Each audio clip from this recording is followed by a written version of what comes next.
मंजिल मिले या ना मिले, मंजिल मिले या ना मिले, ये तो मुकद्दर की बात है। हम कोशिश भी ना करें दोस्तों, ये तो गलत बात है। हम कोशिश भी ना करें दोस्तों, ये तो गलत बात है।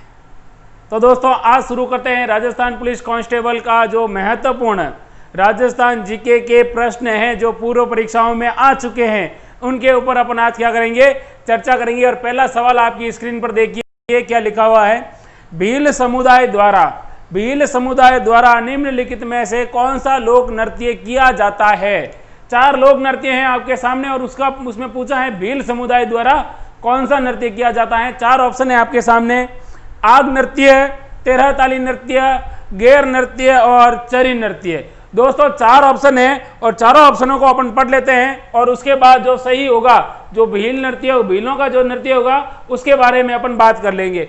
पहला ऑप्शन है आपका 1 नंबर ऑप्शन है, देख लीजिए ऑप्शन है, उसमें लिखा है आग नृत्य। दोस्तों आपको पता है आग नृत्य का मतलब, आग का मतलब क्या होता है, अग्नि। और ये अग्नि नृत्य ध्यान रखना दोस्तों, राजस्थान में कहाँ किया जाता है, तो ध्यान रखना दोस्तों ये कहाँ पर किया जाता है, कतरियासर बीकानेर के अंदर। कहाँ पर किया जाता है, कतरियासर बीकानेर के अंदर।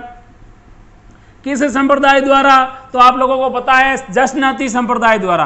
तो जशनाती संप्रदाय द्वारा ये नृत्य किया जाता है। और ये जो संप्रदाय के जो लोग हैं, किन लोगों द्वारा किया जाता है, तो जो सिद्ध पुरुष होते हैं, सिद्ध पुरुष जिन्होंने सिद्धियां हासिल कर रखी है, वो अंगारों पर नाचते हैं, वो है अग्नि नृत्य। इसका मतलब ये नृत्य है वो भीलों का नहीं है। कई बार सवाल ये पूछा जाता है कि अग्नि नृत्य करते समय, जब अग्नि नृत्य के अंदर वो नाचते हैं या जो नृत्य करते हैं उस समय किस शब्द का प्रयोग करते हैं, तो ध्यान रखना दोस्तों फतेह, फतेह शब्द का प्रयोग करते हैं जो अग्नि नृत्य करने वाले युवक होते हैं। तो कतरियासर बीकानेर के अंदर जशनाती संप्रदाय के सिद्ध पुरुषों द्वारा क्या किया जाता है, अग्नि नृत्य। और अग्नि नृत्य करते समय फतेह, फतेह शब्द का प्रयोग किया जाता है। इसका मतलब पहला ऑप्शन है उसमें यह भील संप्रदाय से संबंधित नृत्य नहीं है। अब देखते हैं दूसरा नृत्य जो आपका ऑप्शन में दे रखा है 2 नंबर पे। दोस्तों 2 नंबर पे क्या दे रखा है, तो आप लोगों को पता होगा 2 नंबर पे देखो 13 ताली दे रखा है। कौन सा ताली दे रखा है, 13 ताली 2 नंबर पे दे रखा है। ऑप्शन वाइज सॉल्यूशन है, देख लेना दोस्तों, बड़ा काम का है। 13 ताली नृत्य है और ये 13 ताली नृत्य देखिए कब किया जाता है, तो 13 ताली नृत्य किया जाता है किसकी आराधना में, तो रामदेव जी की आराधना में, रामदेव जी की आराधना में। सवाल कई बार यह पूछा जाता है कि ये जो 13 ताली नृत्य है, इस 13 ताली नृत्य का संबंध किस संप्रदाय से है, तो ध्यान रखना दोस्तों एक संप्रदाय है कामड़ संप्रदाय। और कामड़ संप्रदाय की स्थापना किसने की थी, बाबा रामदेव जी ने की थी। किसने की थी, बाबा रामदेव जी ने, जिनका मंदिर पोखरण जैसलमेर में है। इनका जन्म उंडू काश्मीर बाड़मेर में हुआ था। कई बार सवाल यह पूछा जाता है कि कामड़ नृत्य के दौरान कौन सा वाद्य यंत्र बजाया जाता है, तो ध्यान रखना कामड़ नृत्य करती है महिलाएं और पुरुष होते हैं वो तंदूरा वाद्य यंत्र बजाते हैं। तंदूरा वाद्य यंत्र जो कि किस प्रकार का यंत्र है, आपको पता होगा वाद्य यंत्र है वो तत्वाद्य यंत्र है, कहने का मतलब है कि तार से बना हुआ है। इसके अलावा ध्यान रखना दोस्तों 13 ताली का जो मूल, यानी पूछा जाता है कि 13 ताली जो नृत्य है वो नृत्य मूल रूप से कहाँ का है, तो ध्यान रखना दोस्तों ये 13 ताली नृत्य मूल रूप से है पाली के अंदर एक गांव है। कहाँ का, पाली के अंदर एक गांव है और पाली का गांव है जिसका नाम है पादरला। कौन सा गांव है, पादरला गांव। पादरला गांव है जो ये नृत्य है कामड़ नृत्य या 13 ताली नृत्य जो कामड़ संप्रदाय द्वारा किया जाता है वो का क्या माना जाता है, यहाँ का मूल स्थान माना जाता है। इसका मतलब इसमें भी भील शब्द का अभी तक कोई प्रयोग नहीं हुआ है। तीसरा ऑप्शन है गैर नृत्य। दोस्तों आप लोगों को पता होना चाहिए कि जो ये गैर नृत्य हैं ये होली के अवसर पर किया जाता है। कब किया जाता है, गैर नृत्य किया जाता है होली पर। और होली पर कौन से गीतों पर किया जाता है, तो आपको पता होता है फाग गीत गाते हैं। फाग गीत गाते समय गैर नृत्य करते हैं पुरुष। कई जगह पर चंग लेकर नाचते हैं, कई जगह पर हाथ में डंडे लेकर नाचते हैं और कई जगह पर हाथ में मंजीरे और ढोलक वगैरह लेकर भी नाची जाती है। तो ये जो गैर नृत्य हैं ध्यान रखना ये मूल रूप से भील संप्रदाय में बहुत अधिक प्रसिद्ध है। तो भीलों की जो ये गैर है वो बहुत अधिक प्रसिद्ध है। मतलब इसका सही आंसर कौन सा होगा, वो होगा गैर। भील संप्रदाय द्वारा कौन सा नृत्य किया जाता है, गैर। दोस्तों चौथा ऑप्शन देखिए आपका इसी प्रश्न में दे रखा है चरी नृत्य। दोस्तों चरी नृत्य के बारे में ध्यान रखना दोस्तों, ये जो चरी नृत्य है ये कहाँ का है? मूल रूप से ये किशनगढ़ अजमेर का है। किसका है? किशनगढ़ का प्रसिद्ध है। और किशनगढ़ कहाँ पर है आपको पता होगा? अजमेर में, जहाँ पर क्या है आपको पता होगा कि एक हवाई पट्टी है जिसका निर्माण केंद्र सरकार के द्वारा किया गया था। चरी नृत्य है किसके द्वारा किया जाता है? गुर्जर जाति की जो महिलाएं होती हैं उनके द्वारा किया जाता है। अब सवाल इंपॉर्टेंट ये है कि राजस्थान में चरी नृत्य की प्रसिद्ध नृत्यांगना का नाम बताना है। तो उसका जो प्रसिद्ध नृत्यांगना है उनका नाम ध्यान रखना दोस्तों। एक है महिला जिनका नाम है फल्गुबाई। तो फल्गुबाई का संबंध किस नृत्य से है?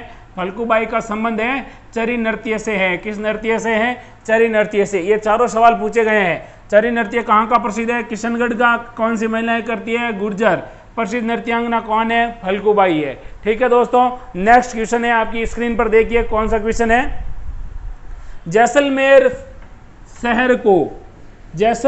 शहर को निम्नलिखित में से किस लोकप्रिय नाम से जाना जाता है? अब पूछा किसका है? जैसलमेर का। ध्यान रखना दोस्तों, जैसलमेर का आपको पूछा है किस नाम से लोकप्रिय है।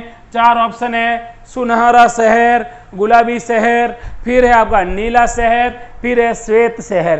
दोस्तों ध्यान रखना, जैसलमेर को क्या कहा जाता है, इसके कितने उपनाम है, सारे उपनाम रटा देता हूं आपको। जैसलमेर को देखिए सुनहरा शहर कहा जाता है। कौन सा शहर कहा जाता है? सुनहरा शहर कहा जाता है। जैसलमेर को कहा जाता है पीला शहर। कौन सा शहर? पीला शहर। जैसलमेर को कहा जाता है गलियों का शहर। कौन सा शहर? गलियों का शहर। इसके अलावा ध्यान रखना, जैसलमेर को कहा जाता है रेगिस्तान का रोज। रेगिस्तान का रोज मीन्स होता है रेगिस्तान का गुलाब। क्या कहा जाता है? रेगिस्तान का गुलाब। जैसलमेर को कहा जाता है मांड। जैसलमेर को कहते हैं मल। और जैसलमेर को और क्या कहते हैं? तो आप लोगों को पता होगा कि जैसलमेर को कहा जाता है पंखों की नगरी। किसकी नगरी कहा जाता है? पंखों की नगरी, क्योंकि यहाँ पर जो पवन ऊर्जा के जो पंखे हैं बहुत अधिक क्या हैं? लगे हुए हैं। पंखों की नगरी कहा जाता है जैसलमेर को। इसके अलावा ध्यान रखना दोस्तों, जैसलमेर को कहा जाता है म्यूजियम सिटी।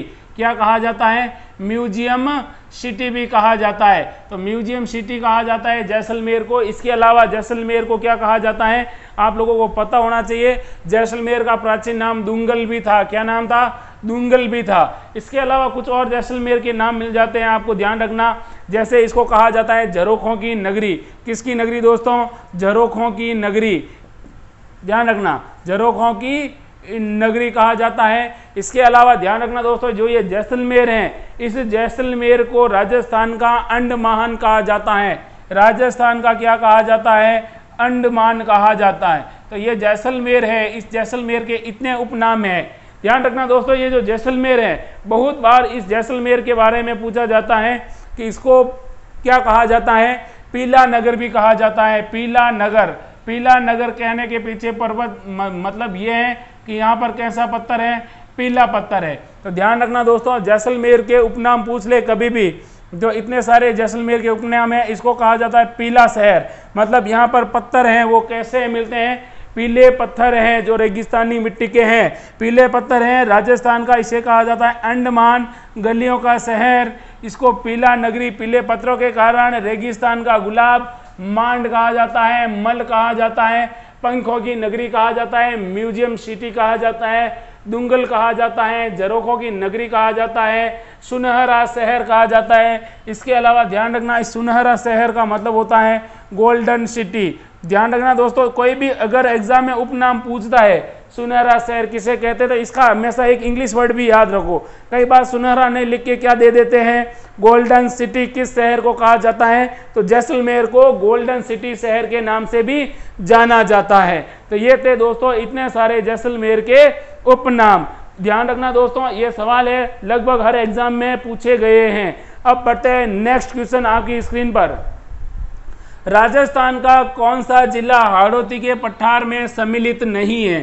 चार ऑप्शन है आपके पास में और सवाल पूछा है कि राजस्थान का कौन सा जो जिला है वो हाड़ौती के पठार के अंतर्गत नहीं आता है। तो दोस्तों 4 ऑप्शन है आपके सामने। देखिए दौसा है, फिर एक कोटा है, फिर बारा है और फिर झालावाड़ है। दिख रहा है आपको।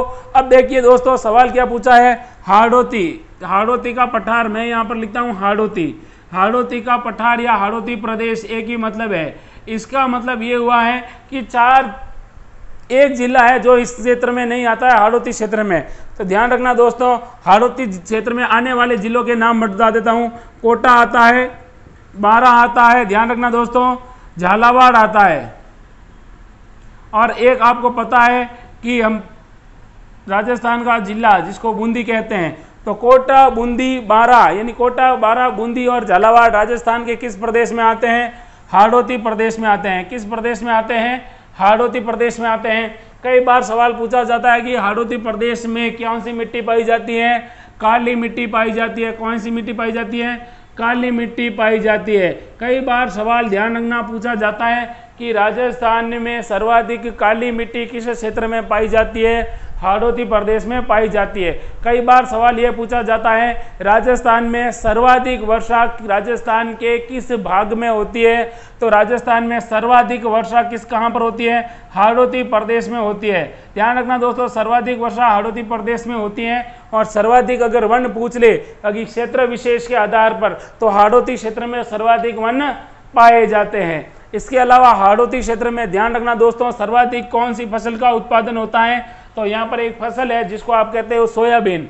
सोयाबीन बहुत अधिक होती है। इसके अलावा यहाँ पर कपास है, वो भी अधिक होती है, लेकिन राजस्थान में सर्वाधिक कपास है वो गंगानगर में होती है। कपास की मिट्टी के लिए उपयुक्त मिट्टी होती है काली मिट्टी, और काली मिट्टी यहाँ पर होने के कारण फिर भी राजस्थान में सर्वाधिक प्रोडक्शन कहाँ पर होता है, उत्पादन कपास का, वो होता है गंगानगर जिले में। ठीक है दोस्तों, नेक्स्ट क्वेश्चन देखते हैं आपकी स्क्रीन पर। राजस्थान में मावठ द्वारा होने वाली किस फसल, राजस्थान में मावठ द्वारा होने वाली वर्षा से किस फसल को सर्वाधिक फायदा होता है, यानी सर्वाधिक फायदा होने के कारण उस फसल के लिए वो जो मावठ है वो वरदान मानी जाती है।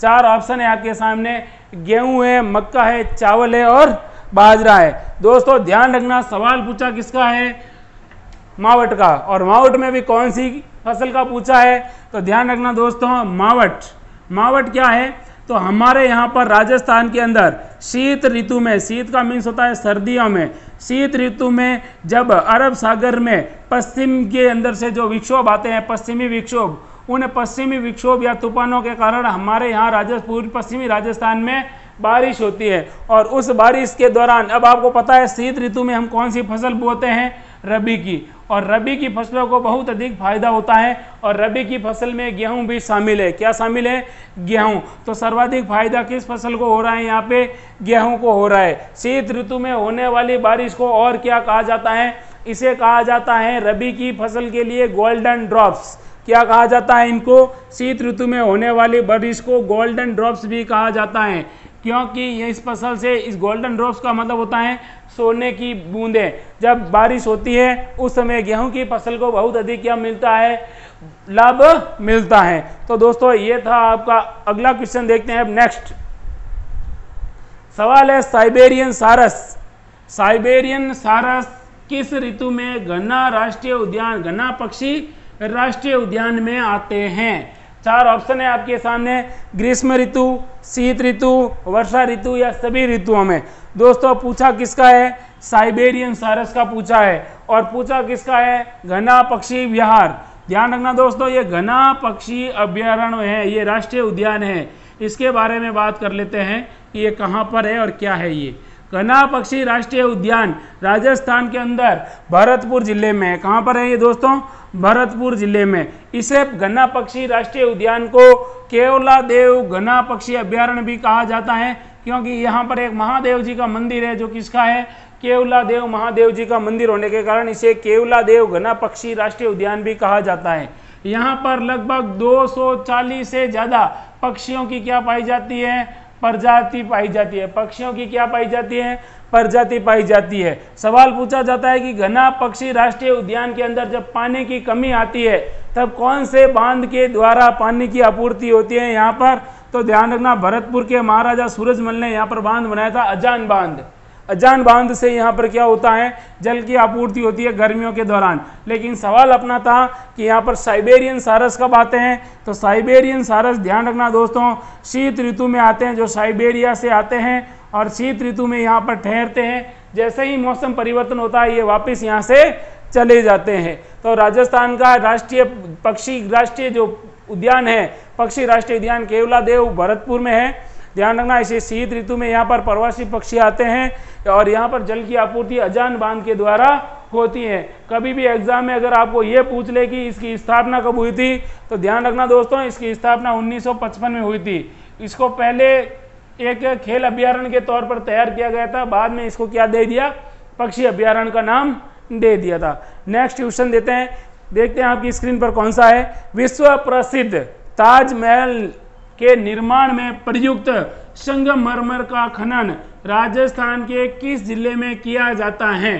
4 ऑप्शन है आपके सामने, राजसमंद है, उदयपुर है, नागौर है और बांसवाड़ा है। सवाल क्या पूछा है कि जो ताजमहल है वो ताजमहल किस जिले के अंदर जो उत्पादित होने वाले संगमरमर से किया गया है? तो 4 ऑप्शन थे और राइट ऑप्शन है दोस्तों नागौर। कहाँ पर है? नागौर। और नागौर के अंदर जो खान है संगमरमर की वो है मकराना में। तो मकराना आपको पता होगा कि मकराना के अंदर क्या प्रसिद्ध है? संगमरमर, एकदम सफेद संगमरमर है और सबसे महंगा संगमरमर है। ये जो संगमरमर या कह सकते हो मकराना है, ये मकराना का है और इसी से क्या बना है? ताजमहल बनाया गया है। और ताजमहल आगरा में आपको पता होना चाहिए, जिसका निर्माण शाहजहां ने अपनी बेगम की याद में कराया था, जिसे विश्व के 7 आश्चर्यचकित नमूनों में शामिल किया गया है। नेक्स्ट क्वेश्चन आपकी स्क्रीन पर देखिए, राजस्थान में मुख्यमंत्री राजश्री योजना किस वर्ष प्रारंभ की गई? राजस्थान में राजश्री योजना किस वर्ष में प्रारंभ की गई? 2016 है, 2013 है, 2011 है और 2010 है। दोस्तों कौन सी योजना पूछी है? राजश्री योजना पूछी है। कौन सी योजना पूछी है? राजश्री योजना है। तो ध्यान रखना दोस्तों, राजश्री योजना के बारे में क्या क्या है इसके अंदर ध्यान रखना दोस्तों। ये जो योजना है 1 जून 2016 को शुरू की गई थी। ये सवाल पहले कांस्टेबल में पूछे गए हैं, ध्यान रखना।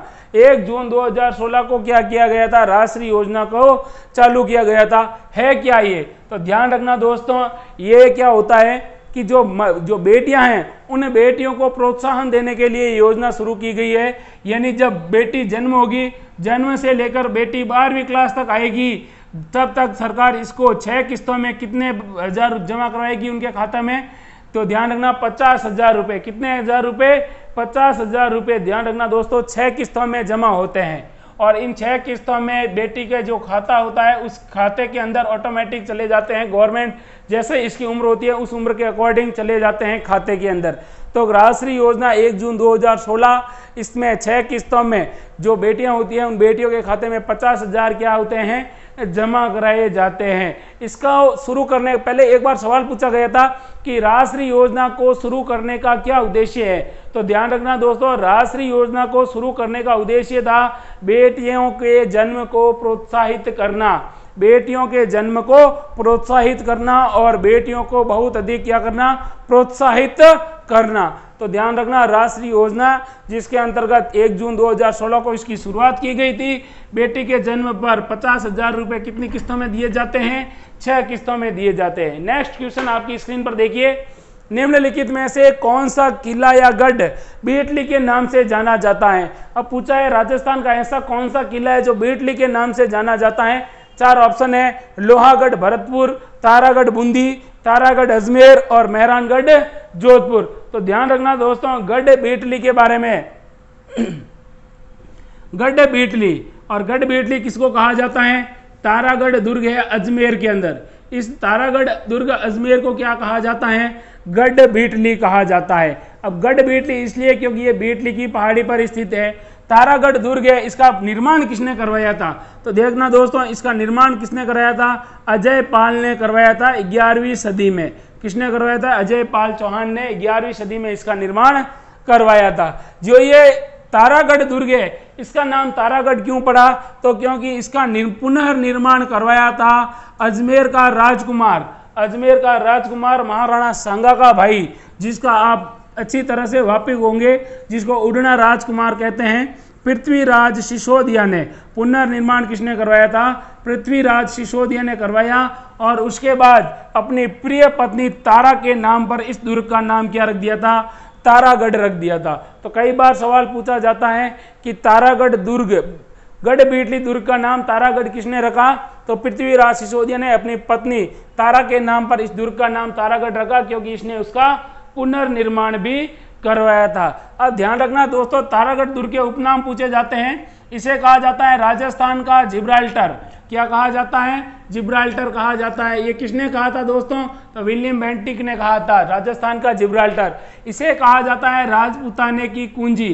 राजपूताने की कुंजी, अजमेर में स्थित है ये दुर्ग, राजपूताने की कुंजी कहा जाता है। इसके अलावा एक चीज और ध्यान रखना कि इसे और किस नाम से जाना जाता है? इसे तारागढ़, गढ़बीटली, राजस्थान का जिब्राल्टर कहा जाता है। और इस दुर्ग की सबसे बड़ी विशेषता क्या है? तो ध्यान रखना दोस्तों, इस दुर्ग की सबसे बड़ी विशेषता ये है कि ये राजस्थान का सबसे मध्य में स्थित दुर्ग है। राजस्थान के सबसे मध्य में स्थित दुर्ग कौन सा है? वो है तारागढ़ दुर्ग। नेक्स्ट क्वेश्चन देखते हैं, राजस्थान के किस किले में त्रिनेत्र गणेश जी का मंदिर स्थित है? राजस्थान के किस किले में त्रिनेत्र गणेश जी का मंदिर है? 4 ऑप्शन है, रणथंभौर, चित्तौड़गढ़, जालोर और सिवाना। इंपॉर्टेंट क्वेश्चन है, कई बार सवाल में पूछा गया है। सवाल पूछा है त्रिनेत्र गणेश जी का मंदिर। त्रिनेत्र गणेश जी का मतलब ये है कि इन गणेश जी की कितनी आंखें हैं? ध्यान रखना दोस्तों, इनकी 3 आंखें हैं। कहा जाता है कि इस मंदिर का निर्माण किसने करवाया था? तो ध्यान रखना, इस मंदिर का निर्माण करवाया था हमीर देव चौहान ने। इसका मतलब ये किस दुर्ग में स्थित है? ये है रणथंभौर दुर्ग में। कहाँ पर दुर्ग में? रणथंभौर दुर्ग में स्थित है। इन त्रिनेत्र गणेश जी को रणत भंवर गणेश जी भी कहा जाता है। कौन सा? रणत भंवर गणेश जी भी कहा जाता है इनको।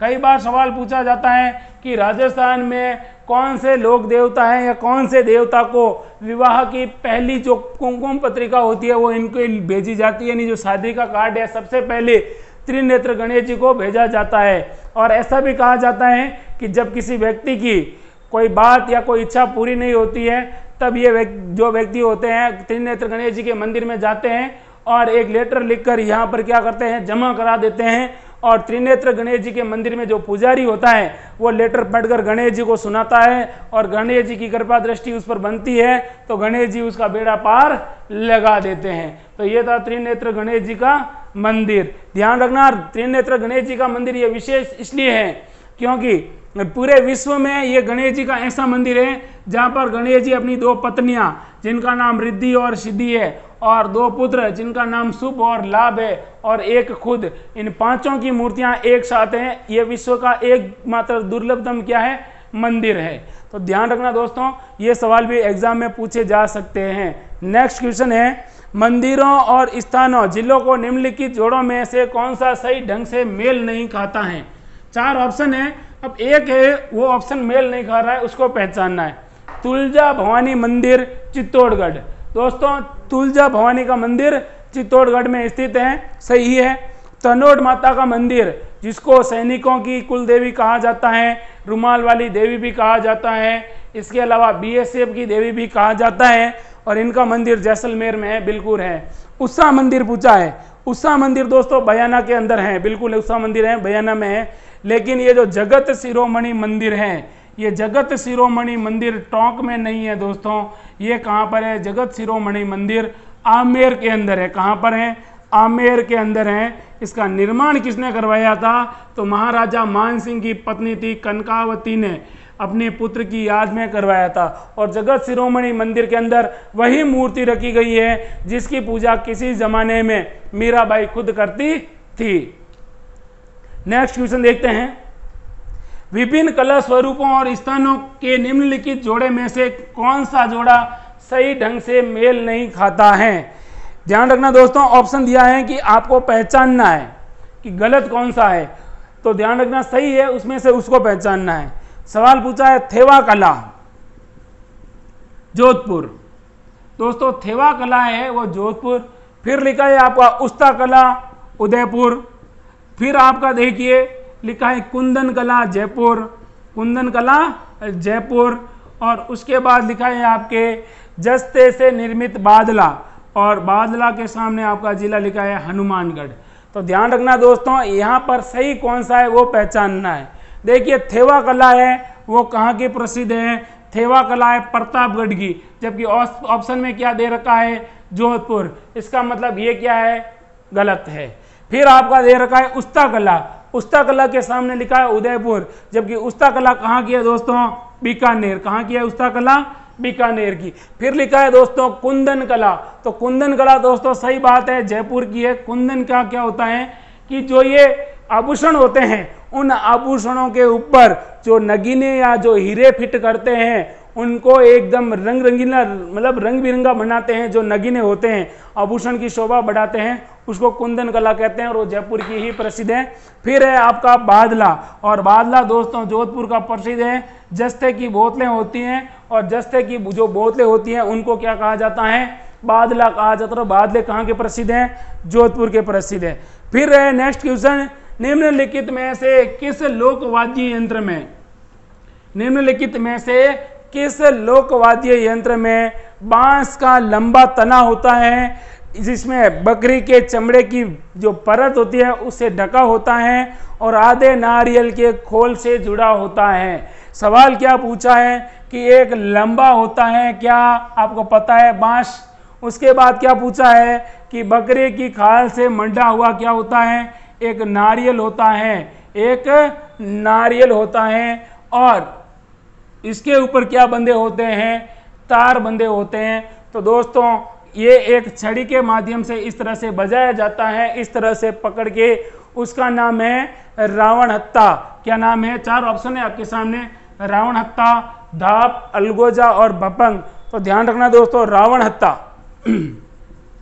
रावण हत्ता होता है, बांस का बना होता है।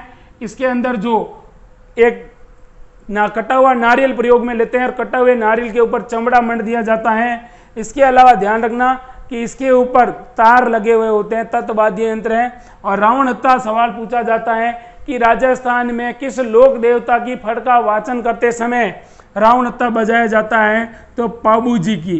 तो पाबू जी की फड़ का वाचन कौन करते हैं, ध्यान रखना दोस्तों नायक जाति के भोपे। किस जाति के भोपे, नायक जाति के जो भोपे होते हैं वो क्या करते हैं रावण हत्ता वाद्य यंत्र के द्वारा क्या करते हैं पाबू जी की फड़ का वाचन करते हैं। और राजस्थान की सबसे लोकप्रिय फड़ भी किसकी मानी जाती है, पाबू जी की मानी जाती है। नेक्स्ट क्वेश्चन है लाछा गुजरी की गायें, लाछा गुजरी की गायें चोरी हो जाने पर किस लोक देवता ने उसकी सहायता की थी। चार ऑप्शन है, बाबा रामदेव जी है, पाबू जी है, गोगा जी है और तेजा जी है। और लाछा गुजरी की गायें चोरी होने से बचाने वाले लोक देवता आपको पता होना चाहिए कौन थे दोस्तों, तेजा जी। क्या थे, तेजा जी। तेजा जी ससुराल जाते हैं और ससुराल जाने के बाद वहां पर एक लाछा गुजरी होती है, उसकी गायें लुटेरे ले जाते हैं। उस समय तेजा जी जाते हैं और ध्यान रखना बांसी दुगारी एक स्थान है बूंदी में, बांसी दुगारी तक पीछा करते हैं, बूंदी तक जाते हैं और वहां से गायों को क्या करते हैं वापिस लुटेरे हैं उनको पराजित करते हैं और वापिस गायें लाते हैं। इसीलिए बांसी दुगारी को तेजा जी का कौन सा स्थल माना जाता है, पवित्र स्थल माना जाता है। ध्यान रखना कई बार सवाल पूछा जाता है कि राजस्थान में लोक देवता तेजा जी का पवित्र स्थल कहाँ है, तो बांसी दुगारी में। और तेजा जी ने किसकी गायों को छुड़ाया था, तो लाछा गुजरी की गायों को लुटेरों से छुड़ाया था। नेक्स्ट क्वेश्चन है आपके होलर। होलर राजस्थानी लोकगीत हैं जो फिर खाली जगह है के अवसर पर गाए जाते हैं, यानी होलर एक गीत है किस अवसर पर गाए जाते हैं। चार ऑप्शन है, किसी को विवाह के लिए प्रस्ताव देने के लिए, फिर ऑप्शन है आपके शिशु का जन्म होने पर, फिर है आपके गणगौर उत्सव पर और फिर है विवाह के समापन पर। तो दोस्तों सवाल क्या पूछा है, होलर। होलर एक प्रकार का गीत है, ध्यान रखना। और घर के अंदर जब किसी परिवार के अंदर पुत्र या पुत्री उत्पन्न होती है उस समय क्या किया जाता है, होलर गीत गाया जाता है। कौन सा गीत गाया जाता है, होलर गीत गाया जाता है। वो भी जन्म के 7वें दिन या फिर 9वें दिन गाया जाता है, जब पहली बार जो बच्चा होता है या जो शिशु होता है उसको किसके दर्शन कराए जाते हैं, सूर्य देवता के। उस समय होलर गीत गाया जाता है। इसके अलावा सवाल पूछ सकते हैं, ध्यान रखना दोस्तों, कि जो बच्चा पैदा होता है उस समय जब 7वें दिन या 9वें दिन जो महिला होती हैं कौन से कलर की जो ओढ़नी ओढ़ती हैं उसको क्या कहते हैं, तो पीले कलर की क्या ओढ़नी ओढ़ती हैं, चुनरी ओढ़ती हैं, उसे पीला कहा जाता है पुत्र जन्म पर। और पुत्री जन्म जब पुत्री पैदा होती है उस समय गुलाबी कलर का क्या करती है, जो चुनरी है वो ओढ़ती हैं। तो ये थे राजस्थान पुलिस कांस्टेबल के महत्वपूर्ण प्रश्न जिनके आसपास और इन प्रश्नों के ऊपर चर्चा की है, जो पहले पुलिस कांस्टेबल की वैकेंसी में ये सवाल पूछे जा चुके हैं। तो दोस्तों लगातार टेस्ट सीरीज से जुड़ने के लिए लाइक कीजिए तक्षशिला एकेडमी जोधपुर का यूट्यूब चैनल। Thank you. जय हिंद, जय भारत।